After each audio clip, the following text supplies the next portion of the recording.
it's Judy and I am back here with another video on yoga. Today's topic is a pose called Visvamitrasana.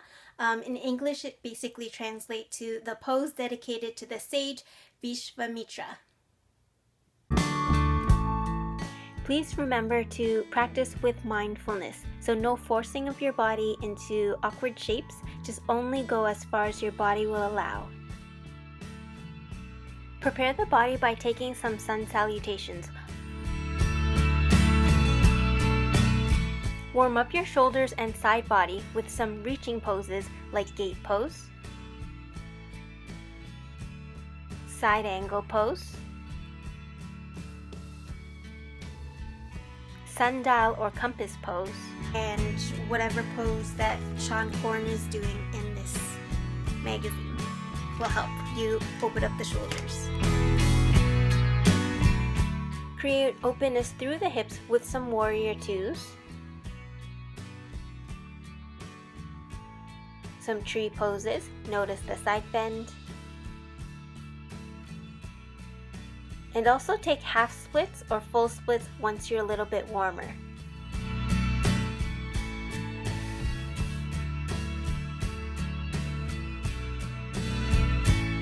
The splits or Hanumanasana will also open up the hamstrings as well as standing forward bends with the legs working towards straight.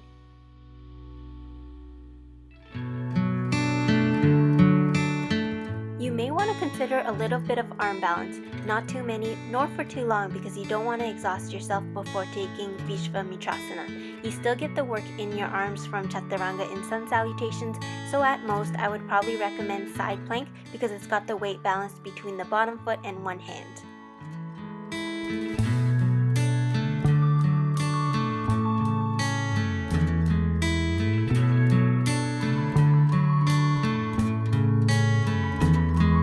Start in a low lunge, right foot forward, left foot back.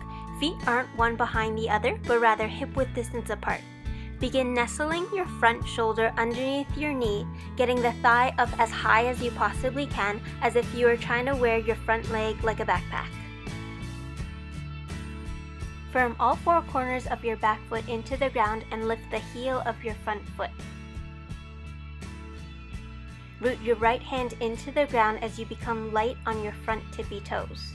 You might have to adjust your backpack a couple of times. Then use your left hand to grab the top of your front foot at the pinky toe side. Begin extending your right leg while working to draw your top hand up and over your ears. See if you can broaden your chest. This is about as far as I can take my body. I feel if I go any further, my shoulder will pop out of its socket. I'm not sure if that's a real thing, but I'm not curious enough to find out. Hold for 5 breaths. To come out of this pose, release the grip of your front foot and bend at the knee to return to your low lunge. And then we'll do the same thing on the other side. Lunge forward with your left foot. Keep a 90-degree bend in your front knee, stacking it right on top of your front ankle. Get your leg backpack on as you pivot the back heel to a Warrior 2 configuration.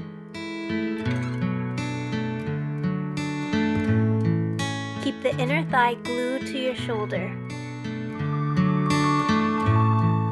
Take as much time as you need to set up the foundation so that you can float the top foot effortlessly. When you're ready, grab the outer edge of your front foot. Find expansion through the side body as you work your way to the full pose, making sure to press into your back foot and right hand to create more lift. Hold for 5. As a side note, this footage was filmed on my second time actually getting this close to full Visvamitrasana. It's in black and white because I totally forgot to breathe and my face turned beet red. Also, I can only get this far with my left foot forward, so I use technology to mirror the other side. So, secrets out. Yoga teachers aren't perfect mystical creatures who do crazy shit all the time. This is a pose called Visvamitrasana, or pose dedicated to the sage Visvamitrasana. Visvamitra. Warrior 2. Warm up the hips with some hip openers. This footage was filmed on my second time actually getting this close to full Visvamitrasana. That's Visvamitrasana.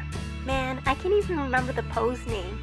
So the story goes that Visvamitra started out as a king who wanted to become a sage. The work he did towards becoming sage kept getting counteracted by his bad temper and constant distractions. He eventually became a sage, but it took a lot of hard work. So the moral of the story is, no matter how many times you fall down, just keep working towards the pose. You'll eventually get there. Thanks for watching!